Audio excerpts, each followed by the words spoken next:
ઘણા બુકો ઘણા ફિલોસોફરોને વાંચ્યા, પણ જલારામ બાપા અને વીરબાઈમાં જે હસબન્ડ વાઈફ છે, પતિ પત્ની, આનાથી મોટું દુનિયામાં એક્ઝામ્પલ નથી. અને દુનિયાને એ સંદેશો આપું છું કે પતિ પત્નીને કઈ રીતે રહેવું ને એ જોવું હોય તો જલારામ બાપાને વીરબાઈ મને વાંચી લેજો, એને સમજી લેજો. કારણ કે એકવાર આ ઘટના બનેલી અને બે માણા મજૂરી કરી અને સાહેબ સેવા કરે છે, અને ઝેર મૂડી આવે કણબીના ખેતરની અંદર ખેતર ખેડી અને મજૂરી કરીને હવારના પોરમાં જે પટેલ આપે પૈસા, એ પૈસાના રોટલા લઈ આવવાના, અને બપોરે જે સાધુ સંતો આવે એ પૈસાના રોટલા થાય, અને એ સાધુ સંતોની સેવા કરવાની. અને સાધુઓ મારા આંગણે આવે, જલા બાપા કહે તો હું ભૂંડો લાગુ, એટલા માટે સવારના પોરમાં વહેલા સાધુ સંતોને ગોતવા માટે વીરપુરમાં જલા બાપા જતા. હકીકતે મારા ને તમારા જીવનમાં કેવો પ્રસંગ છે, ફલાણો ભાઈ હલવાઈ ગયો છે, મારે ફલાણા ભાઈનું કામ કરવું, એ મારી પાસે આવશે, હું કામ કરીશ. અરે જેને કામ કરવું હોય એ સામે જ જાય, જેને દેવું છે એ સામે જ જાય. અને જલારામ બાપા આ રીતે જાતા, અને જેથી તમે સારા કાર્યની શરૂઆત કરો ને તેથી તમારે વિઘન આવે છે, તેથી તમારી કુદરત પરીક્ષા લે છે. અને આ સમયની અંદર એક દિવસ રૂપિયા ખૂટી ગયા, ઘરમાં ખાવાના પૈસા નહીં, અને સાધુનું કાંઈ નક્કી થોડું છે ભાઈ, એક બે આવે ને જમાતે આવે.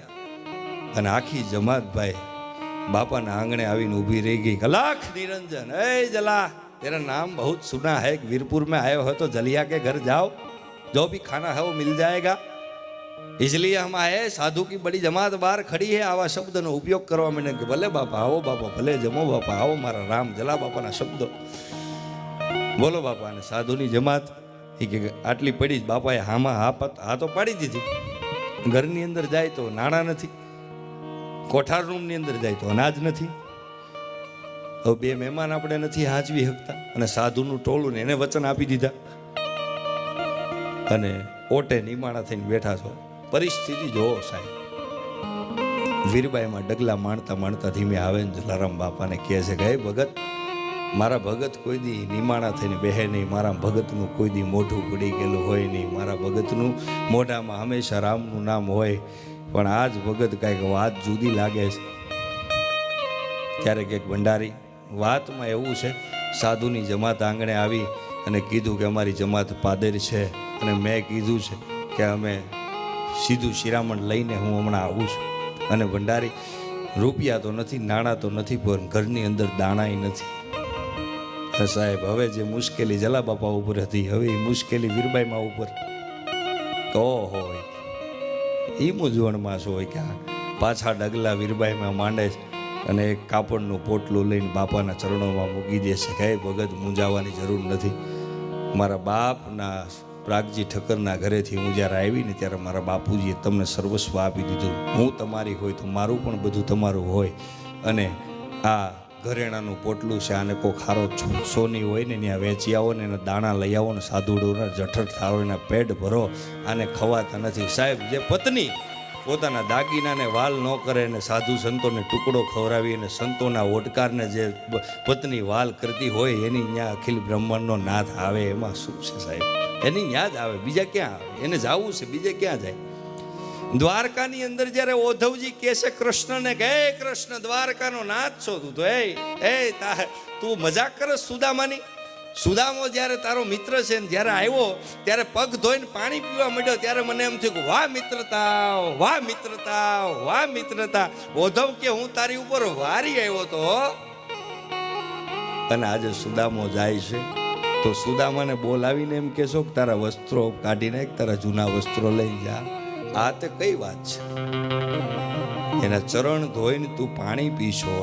થોડાક દિવસ પહેલા એને મહેલની અંદર રાખી એને નવા વસ્ત્રો પહેરાવસ, અને અત્યારે તું એને પોતાના દીધેલા વસ્ત્રો તું કાઢીને એને મોકલસ. તું કૃષ્ણ ક્યાંનો?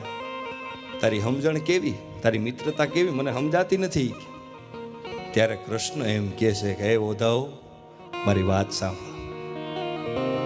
એ મારો મિત્ર છે. દ્વારકાની બજારની અંદર મને ગોતતો આવેલો છે, અને પોરબંદરનો પવિત્ર બ્રાહ્મણ છે. અમે બે નાના હતા ને ત્યારે અમે ખૂબ હારે રમ્યા છીએ, અને એટલો પવિત્ર છે ઓધવ, એની શું વાત કરું. જ્યારે એ મારી સામે થયો ને મારા કાનની અંદર જ્યારે એમ કીધું કે સુદામો દ્વારે ઊભો છે, અને એ છે શબ્દ જ્યારે કાનની અંદર આવ્યા ને ત્યારે ગોકુળની અંદર ગોપીઓ મારી આજુબાજુમાં હોય ને એટલી મોજ મને ન આવી, એટલી મોજ મને મારો મિત્ર આવ્યો ને ત્યારે આવી હતી. પણ હે ઓધવ, મારે વાત તને એ કરવી છે કે જ્યારે પોરબંદરથી એ નીકળતો હતો અને માગીને ખાય છે મારો મિત્ર, મને ખબર છે, હું મહેલ લઈને બેઠો છું, ત્યારે બાજુવાળા પાસે જઈ અને એણે એમ કીધું તું મને થોડાક ચોખા આપો ને. ત્યારે બાજુવાળાએ એમ કીધું તું આ વખતે આવ્યા ને, હવે પછી તમે આવતા નહીં, હવે હું તમને કાંઈ નહીં આપીશ, આ છેલ્લી વાર હું તમને આપું છું ચોખા. અને છેલ્લી વાર એટલે કે એની આબરૂ જે છેલ્લી વાર હતી, અને પછી એ છેલ્લી વાર ચોખા આપ્યા ને પછી સુદામાના પત્નીએ સુદામાને કીધું કે હવે આપણને તો કોકે ભીખ માંગવાનું આપવાનું બંધ કરી દીધું છે, હવે તમારા મિત્ર પાસે જાઓ અને એ છેલ્લી વહેલી વાર આપેલા ચોખા એની ભાજી બનાવીને આવ્યો.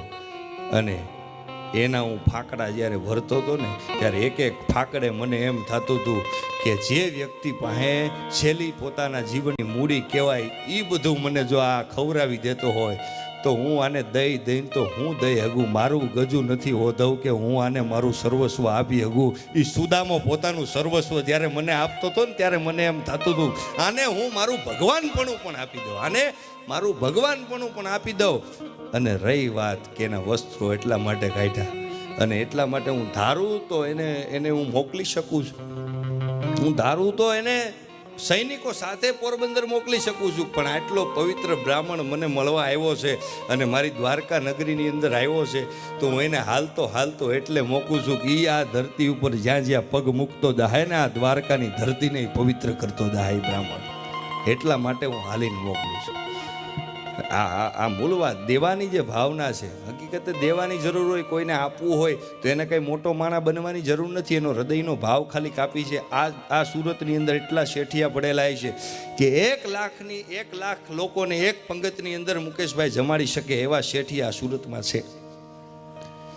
હવે 200 વર્ષ 150 વર્ષ પહેલાં વીરપુરની ધરતી ઉપર સાહેબ 500-700 જણા, મારો કહેવાનો તાત્પર્ય જોજો કે 500-700 જણાની વસ્તી નહીં હોય, 200-300 જણા રહેતા હોય.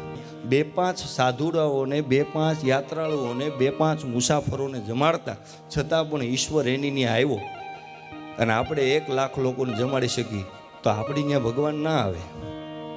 એનું કારણ ઈશ્વરને પદાર્થો હારે, ઈશ્વરને વસ્તુ હારે લેવા દેવા નથી, પરમાત્માને એની હારે લેવા દેવા છે કે તમે કયા ભાવથી જમાડો છો, કેટલાને જમાડો છો, એની હારે પરમાત્માને લેવા દેવા નથી. ઈશ્વરને કયા ભાવથી તમે જમાડો, તમારો હૃદયનો ભાવ કેવો છે, તમે કેવા ભાવથી જમાડો.